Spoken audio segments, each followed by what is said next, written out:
Hai guys, welcome back to Geoscrash. Nah, hari ini aku akan mengajar tentang salah satu topik tentang pelajaran matematika ya, yaitu 3 cara penyajian himpunan. Nah, kemarin aku udah bahas tentang apa sih pengertian himpunan itu ya. Nah, sekarang kita akan melihat 3 cara penyajian himpunan ya, atau bagaimana kita membentuk sebuah himpunan. Nah, oke, kita akan bahas untuk cara yang pertama ya.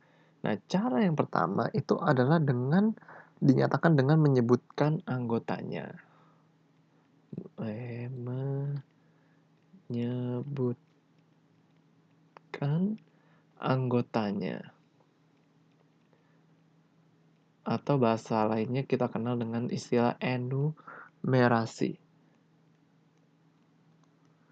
Nah, suatu himpunan dapat dinyatakan dengan menyebutkan semua anggotanya yang dituliskan dengan menggunakan kurung kurawal ya.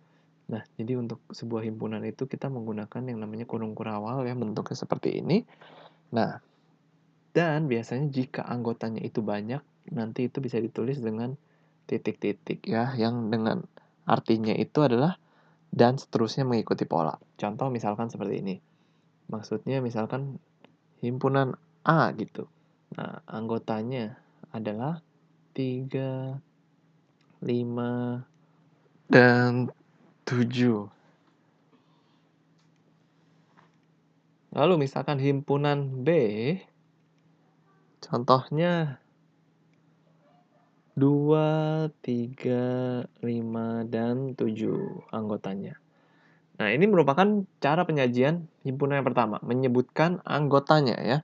Anggotanya dituliskan berapa aja anggotanya, angkanya gitu ya. Nah, ini himpunan itu tidak selalu angka, bisa juga misalkan huruf ya. Misalkan himpunan C itu misalkan huruf A, I, U, E, dan O gitu ya.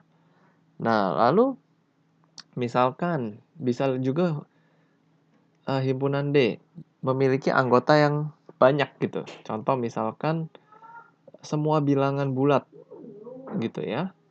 Misalkan karena banyak, jadi kita bikin titik-titik-titik. Terus misalkan -3, -2, -1, 0, 1, 2, 3, dan titik-titik lagi dan seterusnya. Nah, ini berarti artinya adalah sampai tak terhingga, dan ini juga seterusnya sampai tak terhingga gitu ya. Nah, kalau misalkan ada titik-titik berarti seperti itu dan seterusnya mengikuti pola yang sama, artinya seperti itu. Nah, jadi cara penyajian himpunan yang pertama adalah menyebutkan anggotanya atau enumerasi ya. Nah, jadi dituliskan list anggotanya. Nah, itu adalah cara penyajian himpunan yang pertama. Nah, lalu cara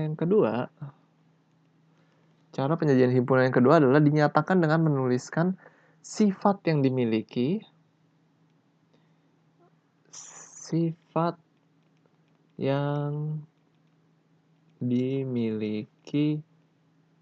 anggotanya.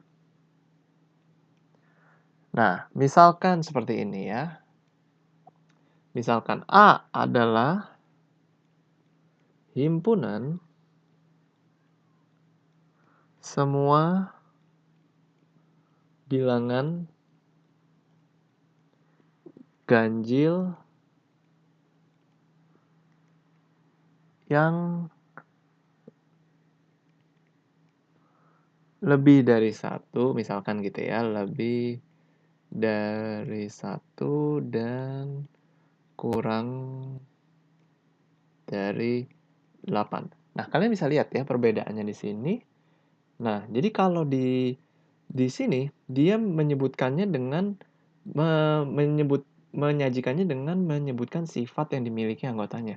A adalah himpunan semua bilangan ganjil yang lebih dari 1 dan kurang dari 8. Nah, seperti ini. A adalah berarti anggotanya itu adalah 3, 5, dan 7. Sebenarnya sama ya. Himpunan A ini dan himpunan A ini sama sebenarnya. Cuman cara menyajikannya berbeda. Yang satu langsung dituliskan anggotanya, yang satu disebutkan sifat yang dimiliki anggotanya. Nah, gitu ya. Nah, lalu berikutnya. Coba aku geser ke bawah ya. Nah, misalkan B. adalah himpunan semua bilangan prima yang kurang dari 10. Nah, sama ya dengan yang B ini. 2, 3, 5, 7 adalah semua bilangan prima yang kurang dari 10 gitu. Hanya saja ini penyajiannya dengan menyebutkan anggotanya, ini dengan sifat yang dimilikinya gitu ya. Satu lagi ya, misalkan yang C adalah himpunan semua huruf vokal dalam abjad Latin gitu ya. Nah, berarti A, I, U, E, dan O gitu ya. Itu adalah himpunan C. Nah, jadi ini hanya beda penyajian aja. Yang satu menuliskan sifatnya, yang satu langsung menuliskan anggotanya. Nah, itu adalah cara yang kedua. Nah, cara yang terakhir adalah cara yang ketiga ya. Cara yang ketiga adalah dinyatakan dengan notasi pembentuk himpunan. Dinyatakan dalam notasi pembentuk himpunan ya. Nah, suatu himpunan dapat dinyatakan dengan menuliskan syarat keanggotaan himpunan tersebut. Contoh, misalkan seperti ini ya. Misalkan himpunan A dituliskan seperti ini. X garis X lebih kecil dari 6 dan X adalah elemen bilangan asli. Gitu ya. Nah, jadi cara bacanya kalau misalkan dinyatakan dalam bentuk himpunan ini seperti apa? Ya, kita perlu lihat yang ininya aja sebenarnya. Syaratnya. X lebih kecil dari 6 dan X adalah bilangan asli. Nah, jadi yang termasuk di dalam himpunan A itu adalah himpunan atau bilangan asli yang kurang dari 6 gitu ya. Nah, berapa aja bilangan asli yang kurang dari 6? Itu 1, 2, 3, 4, dan 5. Nah, maka anggota A itu adalah 1, 2, 3, 4, dan 5. Nah, ini sama ini, hanya penyajiannya berbeda.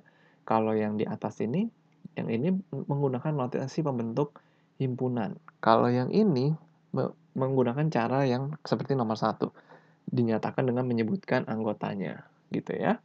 Nah, lalu misalkan aku kasih contoh lainnya lagi ya. Misalkan himpunan B gitu ya.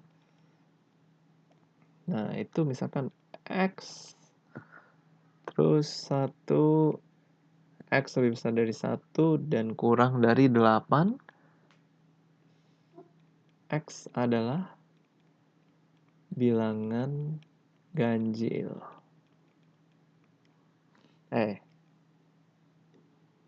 Ini harus pakai kurung kurawal juga ya. Ya, ini juga harus pakai kurung kurawal. Salah ya tadi. Nah, jadi berapa anggota? Apakah anggota dari himpunan B? Nah, anggota dari himpunan B adalah bilangan ganjil. Coba kita lihat syaratnya ya. Bilangan ganjil, namun yang berada di antara 1 dan 8, namun 1 tidak termasuk dan 8 juga tidak termasuk ya. Nah, berarti berapa aja? Ya, berarti adalah 3, 5, dan 7 gitu ya. Nah, jadi kita perhatikan di sini ada 3 cara penyajian himpunan ya. Nah, yang ini notasi pembentuk himpunan dalam bentuk seperti ini ya. Dalam bentuk syaratnya, ditulis dalam bentuk syarat. Nah, kalau yang ini dalam bentuk menyebutkan anggotanya atau enumerasi. Ya, jadi ini adalah 3 cara penyajian himpunan. Nah, ini aja sih yang mau aku jelasin. Kalau kalian mungkin masih ada pertanyaan ya, kalian boleh tulis di kolom komentar. Thank you guys for watching this video. See you again in the next video.